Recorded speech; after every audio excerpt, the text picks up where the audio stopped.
Gonna spark this one. All right, there we go. It says live. So apparently we are live.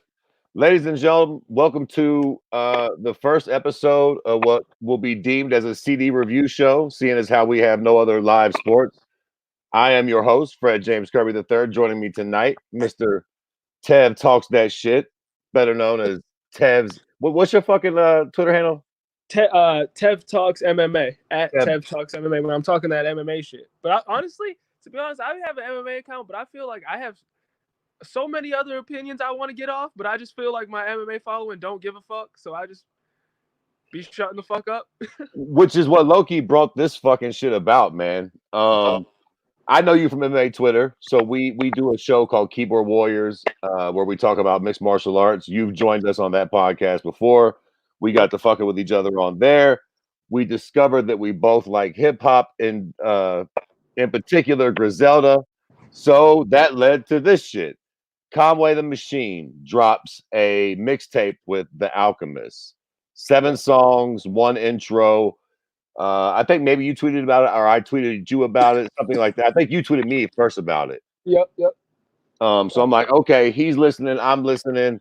MMA shut down for a month of Sundays. Mm-hmm. Let's fucking get together and let's review this CD. I knew we were both listening to it anyways, so I felt like this was a good reason to kind of really dive in a little bit, take some notes, and just shoot the shit with a homeboy about a CD that I know we both like.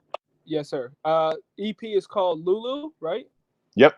Lulu. Yeah, I hit you up about it because, like you said, I know just from even on my MMA Twitter, I put some music posts out. I see you posting some music shit out, and we just definitely be fucking with the same shit.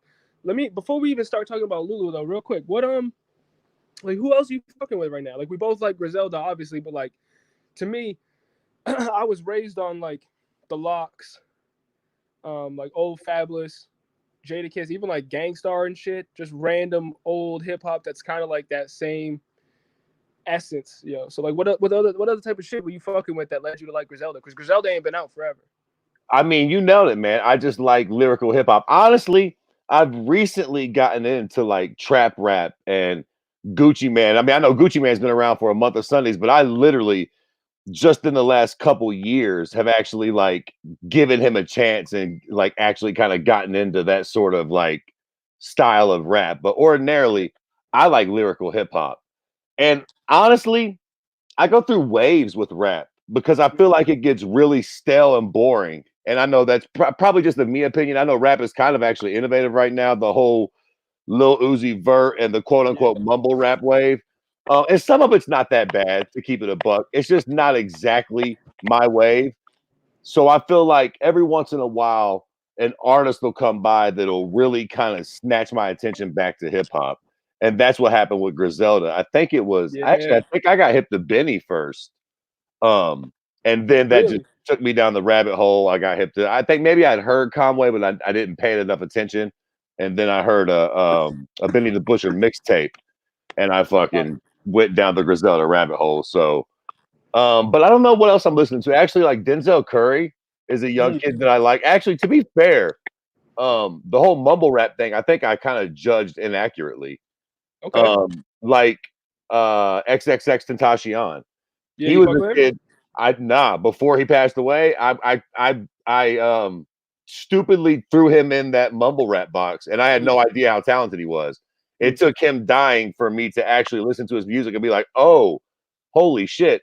I Yeah. actually get it. This kid was super fucking talented. He's doing fucking punk rock music." And when I say punk rock, it's not like no fake ass Linkin Park. He was doing like fucking real like punk music and really like Yep. cool melodic rock and shit. Like Yep. some of those young kids are fucking dope. So Yeah, no, that's mad relatable. It's funny because like you said, like you Griselda is a group of artists that kind of came around and peaks like a scratches like a really specific itch in hip hop that really hadn't been being scratched in a while.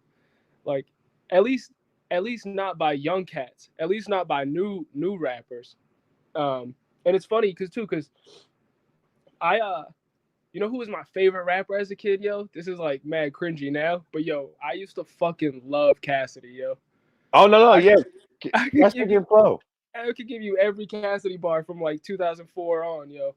But Yeah, I started fucking with like the mumble rapper shit and shit too, though. I like a lot of them, and I have conversations with people on Twitter too. Where I'm like, yo, you gotta check out Lil Peep, or even Uzi, or any of these dudes, or the Baby Gunna. All these dudes make dope ass music, yo. Even from somebody who grew up on that lyrical ass shit. Did you like Lil Uzi's last record though? This new one? Yeah, I thought it was pretty good. I think they're all. I think every Uzi album has like 20 records on it, and I feel like if you fuck with that type of music, you're finna like eight songs on it. Hmm. 50% from the field. Fair enough. I feel like with certain artists, I get it. Like Triple X, I'm still like a massive fan of damn near everything they put out, even his post, what's it called after you die? Like post-mortem. Postmortem. Yeah. God, it's so fucking sounds scary, Jack. But then other artists, I just don't really get it. Like I like some of Lil Uzi Vert's old shit, but I listened to this new album and I was like, boy, this one ain't for me, Jack. I wouldn't say it's bad. It wasn't for me. I didn't love the new Lil Uzi Vert.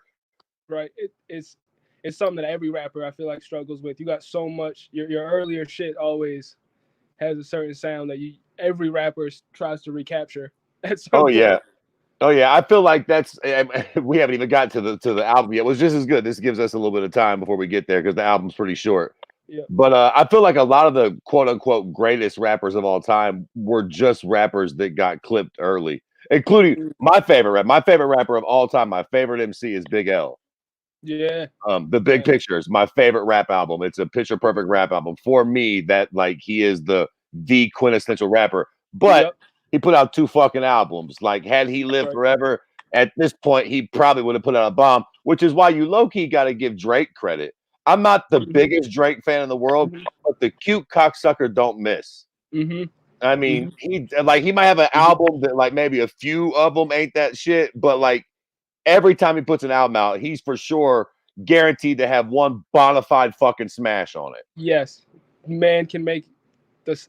He just came out with that. What's it? Tootsie Slide. I ain't even heard that goddamn song yet, and it's already number 1 on everything. I haven't even got a chance to listen.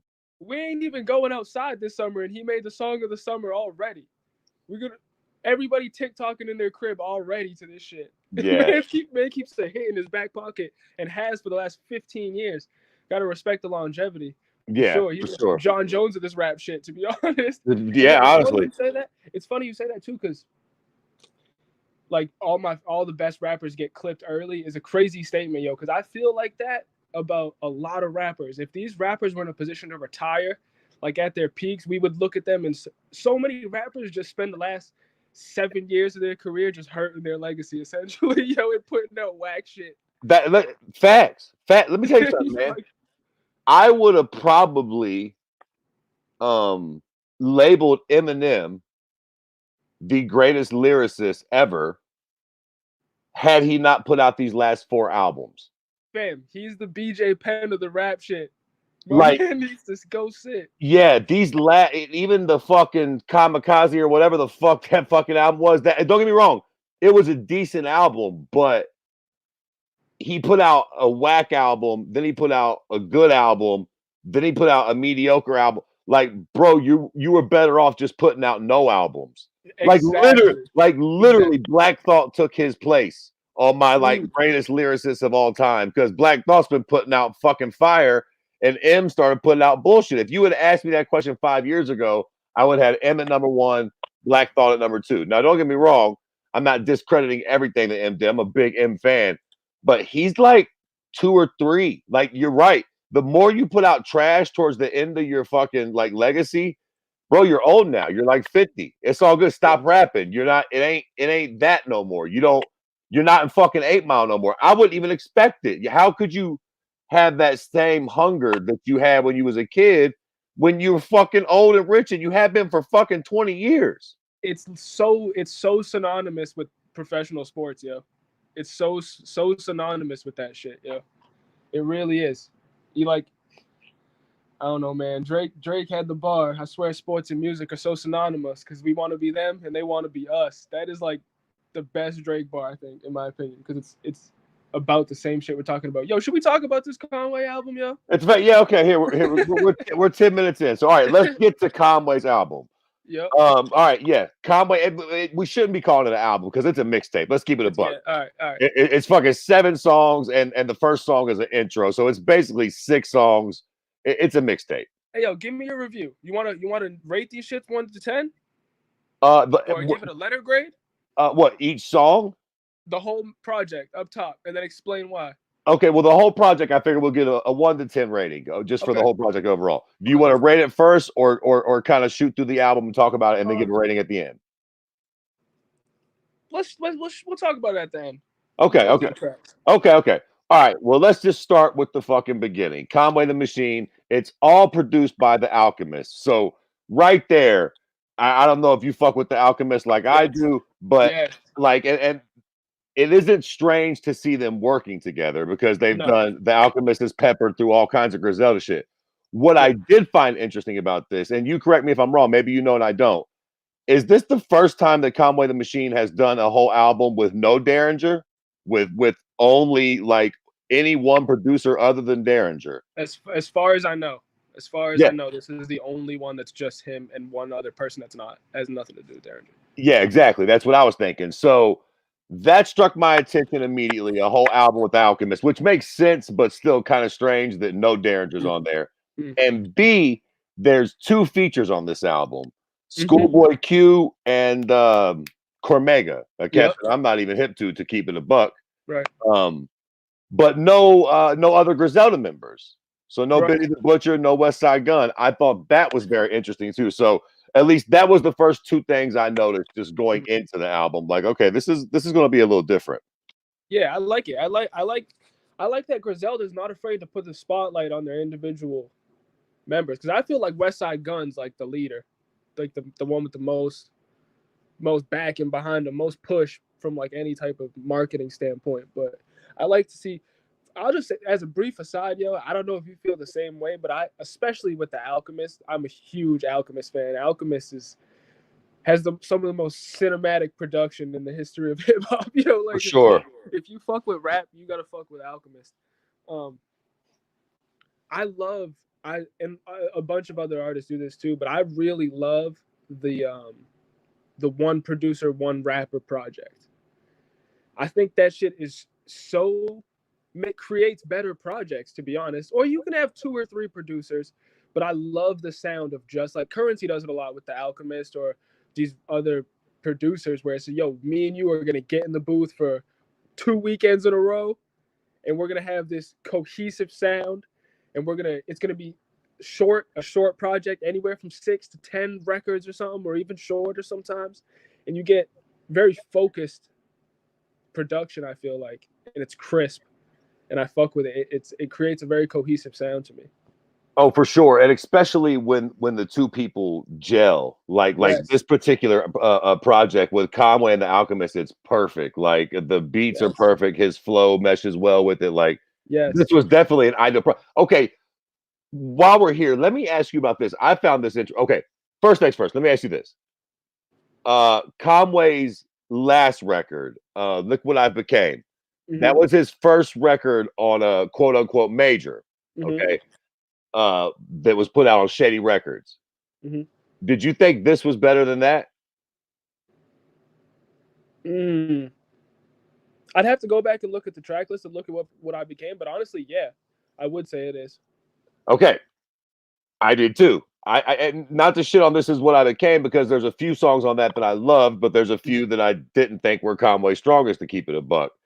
It's interesting because that's his only major label debut. Or well, that's his major label debut, but it's also his only fucking, everything else is a mixtape that he's keeping. And Griselda and West Side Gun has created this very interesting sort of business relationship where Conway is signed to Shady Records, and the group Griselda is signed to Shady Records. Right. But Benny the Butcher is not signed to Shady, and neither is West Side Gun. And I don't know whether they're signed, but I know they have representation at Rock Nation. And they were talking to West Side Gun about that, and he was like, yeah, setting it up. I knew I could do a deal with either Shady or Rock Nation, but I felt like it would be beneficial to kind of keep both, to where they both had Griselda's, best interest at heart, which I thought was fucking genius. And I don't see nobody that's kind of able to do that. So they've got, Rock Nation resources on deck, and they've got Shady's resources on deck. The question I'm posing to you though is, the only records that any of them got so far is Shady Records had What Would Sheen Gun Do, the mixtape that Griselda put out, which was dope, but again, in the grand scheme of the discography, I don't rank it very highly.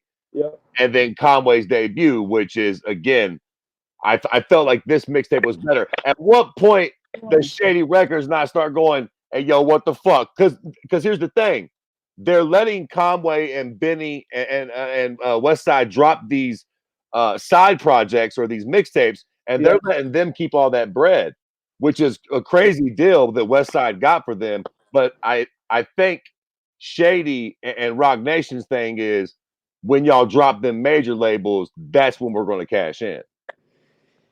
Yeah, Griselda is definitely the most interesting, like one of the most interesting groups to watch if you're just a fan of what we're talking about. Because like even having this conversation, is so much past like the casual fan. Like I feel like you gotta be really fucking with rap to care about what type of deal Griselda has. But me and you are super into it, and if you're somebody like me or you, Griselda's gonna be so interesting to watch over these next few years, like, because I feel like they have all the potential to be massively popular and successful. And it's gonna be interesting to see if that dichotomy between Shady and Rock Nation, how that plays out. Because there's so many rappers that like again, maybe the casual fan like forgets about, that have like a bit of buzz and then just disappear because of like fucked up deals and like bad management, and no, people can't get marketing push. Like, who, this is a completely tangential rant at this point, but who I felt like that was so popular that had their career die behind like fucked up management is Los. You ever heard that dude? Yeah. And he had deals with Diddy, and he was always on like Diddy's record label, and then like he was on like Carmelo's record label, and then he's back like, and Diddy's stifling him, no marketing push, no not putting him on a big record. It's just like there's so much shit that goes on behind this shit. I think what you said about Griselda though is accurate. I think once you get a big kind of like LOX type project by Griselda, both of those companies are gonna want their share of the shit. Yeah, well, I think that's the big plan, but I wonder at what point Shady is going to start getting salty at them. Okay, all right, let's get into Lulu. Conway the Machine, The Alchemist, they dropped this fucking mixtape, Lulu. The first track is as an intro. I heard it a few times. If you got any insight on it, shoot it out there. I'd be blown. I didn't get it. Like it sounds like Conway having a conversation or something. So yeah. Not a lot there. Really, the first fucking album, or the first track on the album, basically is track 2, 14 Keys. Initial thoughts on that coming into the album? I think it's a perfect first song on the album. The production is like as you expect. It's like haunting and grimy. Shit sounds like it belongs on like this soundtrack of like a Scorsese movie or some shit. And Conway just comes out and spits some raw ass shit over a track called 14 Keys. what he's talking that shit. He's talking that grimy shit. He had to me, Conway's at his best in like 4 and 6 bar segments. Oh yeah, for sure. Conway can put a scheme together with like an unorthodox, like sounds like I'm talking, doesn't really sound like I'm rapping type shit. And super witty wordplay. I fucked with the first song, 14 Keys. I honestly think it's probably my third favorite song on the album. Yeah, it's definitely a strong fucking song. First off, I guess it would be called a sample, right? Like it starts off and there's like the little fucking, I don't know what that shit was, but I love the fucking sample at the beginning. It starts off and motherfucker says, "Hey bitch, come here." Yeah. He's like, "You out your motherfucking mind?" I tried to find out what that sample was from, but that's one of the things I love about Conway and Griselda's production, is all those sort of weird Yes. cool old sort of 90s and early 2000 gangster movie samples and shit Yes. that they throw into things. Yes. I noticed shit like that. I love that part of it. And the most impressive part is they do that. That could be the way you just said that. If you haven't heard it, that sounds so corny. Right. Yeah, If but you haven't heard the shit, that sounds so whack. But they do it in such a fucking dope way, yo. It's so yeah, when it's like some old pimp. It sounds like it's from like yeah, Superfly or some shit like yeah. that. It's like, yeah, that comes on. And then like you said, the beat is just crazy, like dark, grimy, perfect for fucking Conway. Mm-hmm. Um, Like yo, he has a yo. This was in my oh my bad. I cut you off. no, you're good. You're good. I was just gonna say Conway does the hooks for I think every song except for the Schoolboy Q song, which I thought was another interesting thing because for most of them I thought he did pretty good. Yeah. And then there's a couple that I didn't love, but I felt like each hook he sounded similar to somebody, and I took a fucking note of it so I didn't get stoned to forget. I thought the hook sounded very 50 Cent-ish. Mm, You have to. I wish I yeah. could like play it, but like it was very kind of 50 Cent in its Mm. delivery. But like I fucked with that from Conway with this one too. Yeah, that's actually now that you bring that up, that's like a super interesting comparison to think about comparing G Unit to Yeah. Griselda. Well, and That's super. it's got that sound. Yeah, and just even the sound and the situation Mm. in terms of the record labels and shit. I mean, if there's a whole podcast episode in itself comparing those two groups. Yeah, no But shit. yo, he has a. I wrote this down in my notes because he got some shit off in this song and on the last one. But in this song, he said, "I keep my gun in perfect condition. Machine get dirty like Ben Wallace putting in work for the Pistons. Louis kicks Virgil made. Shit is purple suede. Killer Cam purple haze. We was serving yay. Fire coming out it while we burn the K's. We winning like the Cowboys back in the Michael Irvin days. Like Yeah. those type of 6-bar segments, yo. And I'm just saying it. I'm not rapping it as hard as he did. And the beat is too crazy. 14 Keys is like the perfect intro to a Conway album to me. This is gonna be a great podcast. The only thing I was gonna cap it off with was that verse when he ended the "we winning like the Cowboys back in the Michael Irvin day." See, I think we're probably the same age. I'm 35. How old are you? I'm 26. Okay, but you're a bit of an old head then. Like you got that old soul to you. I'm Exactly. 35. I'll be 36 this year. So I think I'm right around Conway's age. So Yeah. he makes all these WWF references and all these kind of old school. Like, I get it, bro. I was around in the Michael Irvin days. Michael Irvin wasn't nothing nice in those late 90s. Yeah. Cowboys were winning ships, dog. Swear there was. I can't stand the Cowboys, but I love the reference. Yeah, or even like even the 2 bars before that, he's talking about purple haze. Like Yeah, exactly. Like, come on, Ben Wallace put in work for the Pistons. He's strictly in that nostalgia spot for dudes that are me and yours age group. Right. Yeah, I love Ben Wallace too. Ben Wallace was a played basketball like Conway Rhymes. Facts. All right, track 3, The Contract. First thing I noticed about this shit was the beat. Now, obviously, with the Alchemist, every beat was hard, but for me, this was the beat of the album. Wow. It sounded like a Scorsese film, like the ending scene of this of Scarface or some shit. It was so fucking epic and big. I was like, and Conway shit just fits perfect on that. These are the type of songs, these are the type of performances that you get out of artists, like you said, when, like I was talking about how you have two super well balanced dudes making a cohesive project together. Like Alchemist is making a beat with Conway in mind, and Conway's right in the verse right there. It creates moments like that because again, just describing it as Scorsese like is accurate. The shit is his beats are movies, yo. Yeah, it was especially this particular beat. It had that I wish I knew what fucking musical instrument it was that gives it that sort of big feel with this little fucking rattle, the little war drum in the background. Yeah. Shit was hard, man. Yeah. Now, this was the one where I thought we found Conway doing his best West Side Gun impression, though.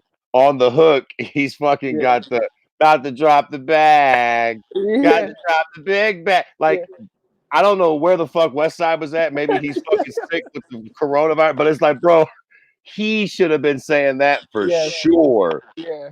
Like Even that in was the made ad for him. do.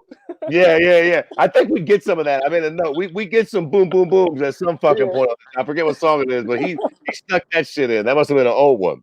Yeah, no, that really is the West Side Gun hook. I don't know. Like you said, I was expecting at least one West Side feature on it, but Yeah, that was a little strange that there was no Griselda features whatsoever. yeah, No Benny, no West Side. weird. But yeah, okay. All right, track 4, Shoot Sideways. For me, this had the catchiest hook on the album. Yeah. And that's why. Schoolboy Q, one of the one of the only 2 features on the album. This one had the feature. This was the one with Schoolboy Q. And he did the hook, if I'm not mistaken, and it was the very fucking rum for joy, like the fucking sort of Rastafarian sort of fucking joint. Type of West Coast like drive-by music type shit. yeah, that's actually a good fucking. That's what they. That's when you hear that fucking song come out the red light, you better fucking duck and hide, Jack. Fam, you better put this shit in drive and go, cause hide behind a tree like they did on Friday. Somebody's listen, coming up the block slow. Conway makes perfect music for this sort of scenario. It's like, yeah, let's fucking cook some crack and take over the fucking world. You understand me? Put that fucking Conway on. Who's ready for the fucking Armageddon, baby? Yo, and you know what's funny is this is a we don't need to get into this because I see we're already at 26 minutes. Do you believe Conway in his raps, and do you think believability is important? It's a very good question. Yes, and fucking triple yes. Like, I like Game of Thrones. Yeah. I like fantasy, but that's fantasy. Tekashi 6ix9ine just got out of jail. He's got bad asthma. Plus, he snitched on everybody that had a fucking heartbeat. I hate that. If Tekashi 6ix9ine was like the Mexican Justin Bieber and he sang Spanish ballads, I'd be like, whatever. Fucking is what it is. But when he portrays to be himself a certain way, and then he just not only is he not like that, but he's the anti that. He's a fucking coward and a stand, like a fucking bitch. Like, don't fucking write about that. And certainly not, and I wouldn't say like their rhymes are so detailed. First off, I'm pretty sure Conway and Benny, well, I know for a fact, well, listen, I don't know shit, but I'm pretty sure that Benny has been to prison for selling cocaine. He said, like, you can look these sort of things up and you can tell whether they've done time. Conway's whole right side of his fucking face is drooping, so surely somebody shot that motherfucker in the head or the neck at one point. So yeah, shot in the neck.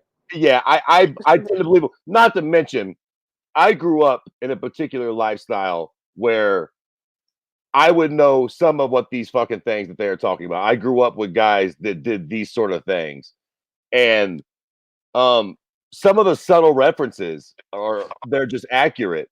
Yeah, The smell of the drugs, the way they are, the way they weigh them. I grew up around guys that did that sort of fucking real shit. Like you can there's definitely a certain bit of authenticity to what they write about that you kind of only get if you're there. I think that's what makes it so special and also so appealing for all the posers, quite frankly. Yeah. That shit's real. I was just curious about that. Like I said, we could keep going on that because that's an interesting ass topic about believability in rap. I feel the same way about 6ix9ine that you do, but we can.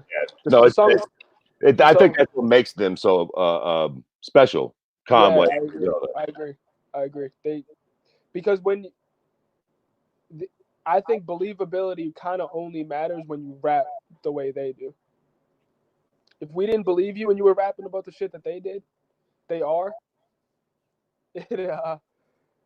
they would have 38 views on SoundCloud right now. Yeah, it would just come off as corny. And again, that's why I made the Game of Thrones reference. You would just be a fantasy writer, like if you knew nothing about that. And then I think you would be able to see through it. I think a lot of people might make a random Coke reference here or there, but they're not describing in detail prices and weights and particular gram percentages and shit like that. Like, exactly. And that's what makes it special. Again, them being able to write these sort of fucking bars and gory lyrics and shit.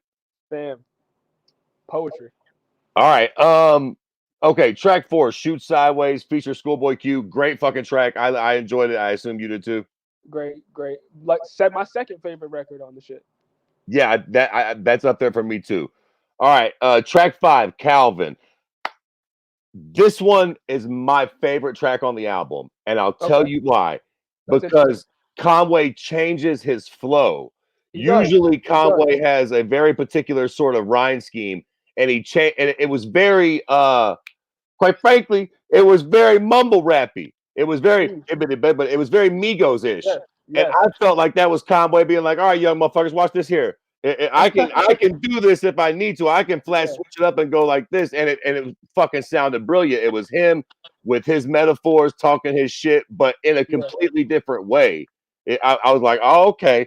That's some real fucking sort of growth right there. yeah. It's funny you say that. Calvin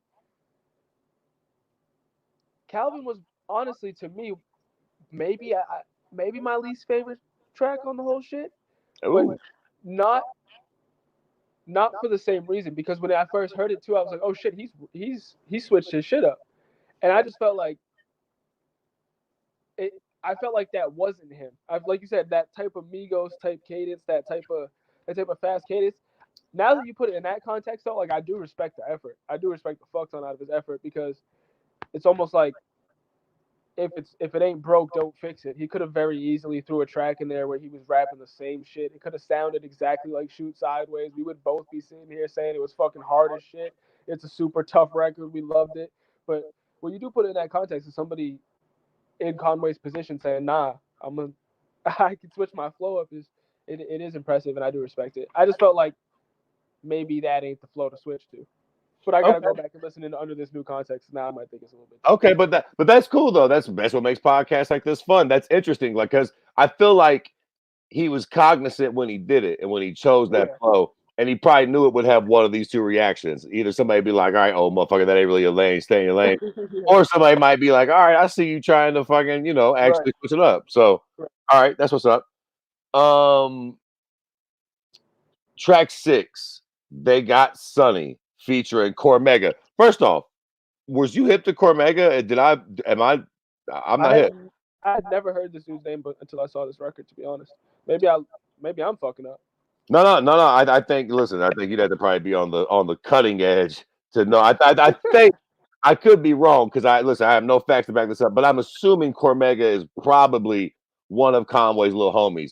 Conway, Conway the Machine is blowing up right now, and I'm imagining he could have damn near had whoever the fuck he wanted on this mixtape. Him and Alchemist. I mean, imagine Rap know who he is right now. If he would Fact. have sent out some of these tracks to other like up and coming rappers, like yo, me and the Alchemist, will do it ain't a whole lot of rappers that would have turned this shit down. He had Schoolboy Q and this cat on there. So Right. I'm imagining this guy's got to be somebody that Conway's like, yo, that's the young homie.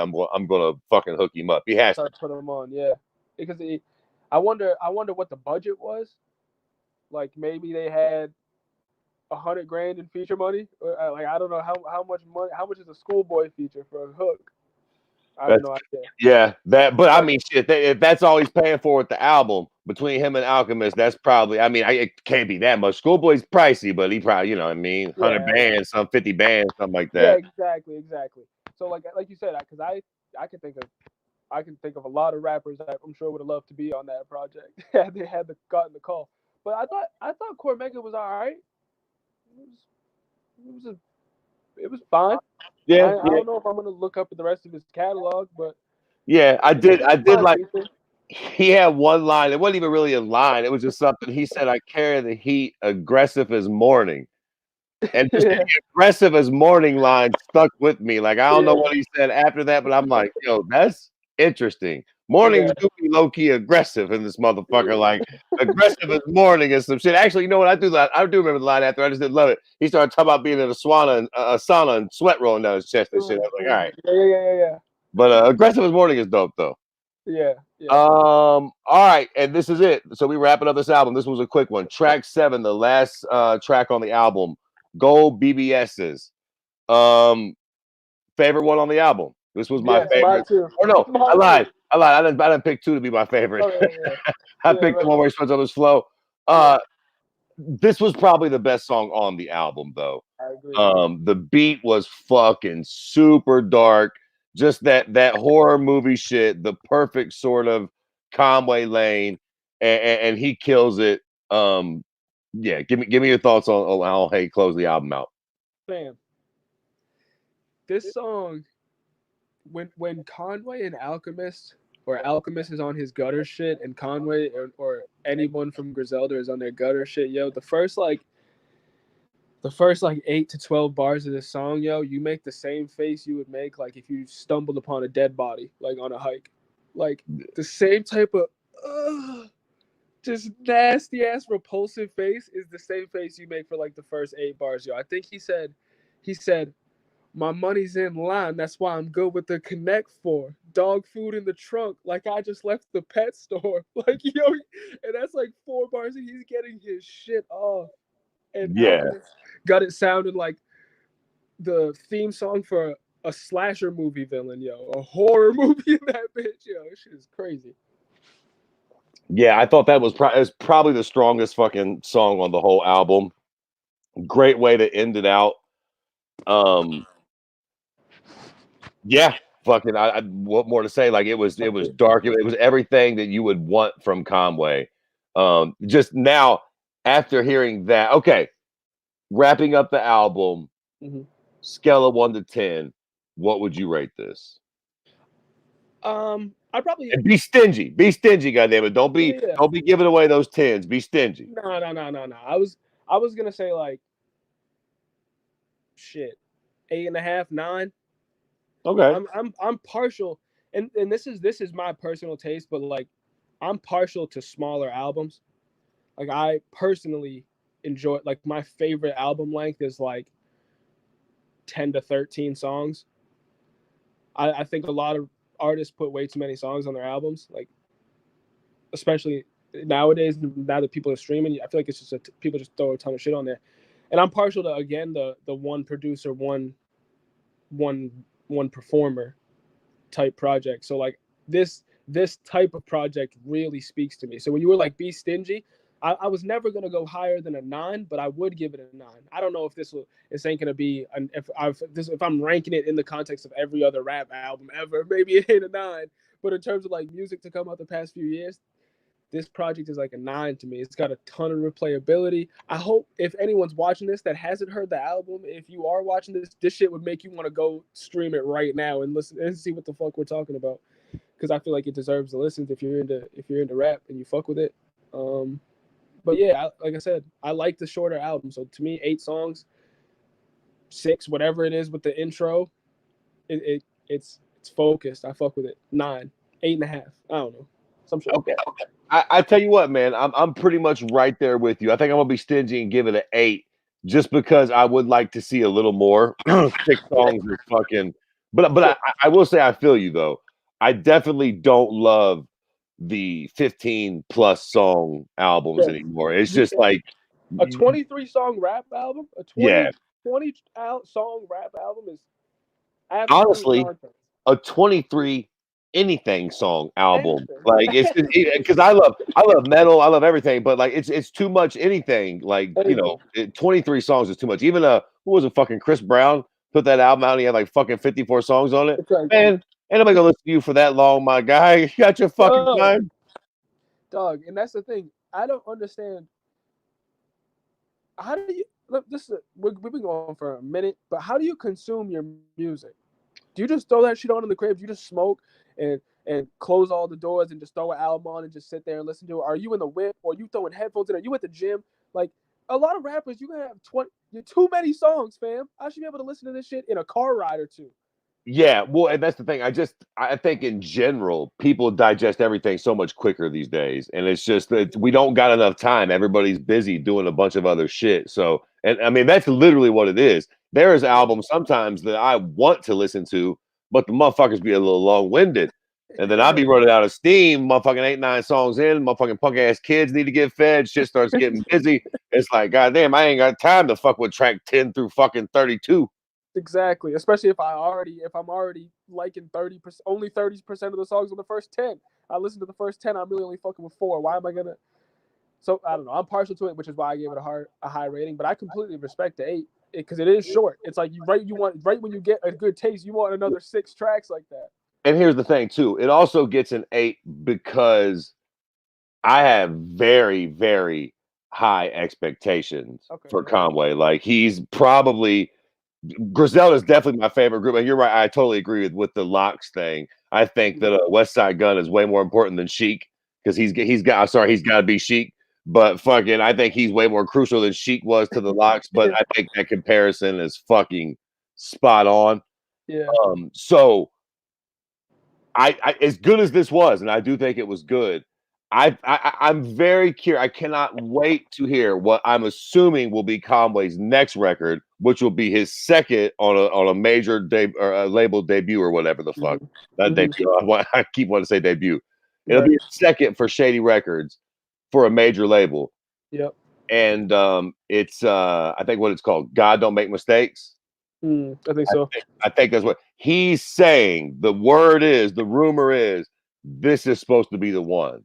Like all the shit that he's putting out is just kind of shit that he's got in the clip. He is saying that this one that his next fucking major label drop is going to be the one that's going to be amazing. So it's like, this was good, but here's the thing. Throughout Conway's discography, I've heard there's a song called "The Cow," and actually, I don't even think it was. I think it was a West Side Gun project. But you hear, and you alluded to it earlier. Like, do I believe Conway's story about all the shit he's been through? I do, and I find that extremely intriguing. And he says that he's got songs where he gets very in depth and goes into great detail about after getting shot in the neck and the head and fucking waking up and finding out that his face is paralyzed and not wanting to go to the studio and having to overcome that to rap and learning how to walk again. He's got a real interesting story and he's super fucking talented lyrically. I feel like if that motherfucker does it right, if he gets his zone perfect, he is going to deliver an absolute fucking classic masterpiece. So I'm holding that motherfucker to a high regard. This was good, but I'm waiting on that fucking grand slam, which I think will be that CD. I hope I'm not doing that thing though, where I'm waiting on fucking excellent, and then he puts out a very good project, and I'm like, oh damn, man, I'm disappointed. Yeah, I mean, I don't know if those expectations are probably warranted though, especially after this project. Yo, we need Dre to slide him like 2 joints on that next project. I want to hear Conway over some Dre production. Let Dr. Dre slide him something. That would be interesting. That would be interesting. That would be very doable with it coming off of Shady Records. I'm sure Shady could actually get a couple of Dre beats. That would be interesting. Absolutely. All right. Well, look, man, we fucking did 43 minutes. I'm thinking we were barely going to get 10 or 15, but we had a whole hip hop discussion. We broke down fucking Conway the Machine and the Alchemist fucking newest side mixtape project, whatever the fuck you want to call it. Lulu. I gave it an 8. You gave it a 9. Very highly rated. We both highly recommend it. Before we get out of here, give whatever the fuck kind of social media shit you want to give to whoever listens. Yeah, you can fuck me on Tev Talks MMA at Tev Talks MMA on Twitter. Fuck me. I ain't tweeting about shit right now with the world shut down, but y'all fuck me on there. There'll be some hip hop discussion. Obviously, they're still going to be dropping music. We'll try to get back on and do some more of these as decent shit drops. Might do some R&B sort of shit too. So Kirby _MMA, Kirby with a K. That's my shit. Follow me there on Twitter. And yeah, that's it. This has been the Conway the Machine CD review. Mr. Tevin, thank you for joining me. I'm gonna hit this. Let's see what happens when I hit this fucking button. I think that's it. Thank you, ladies.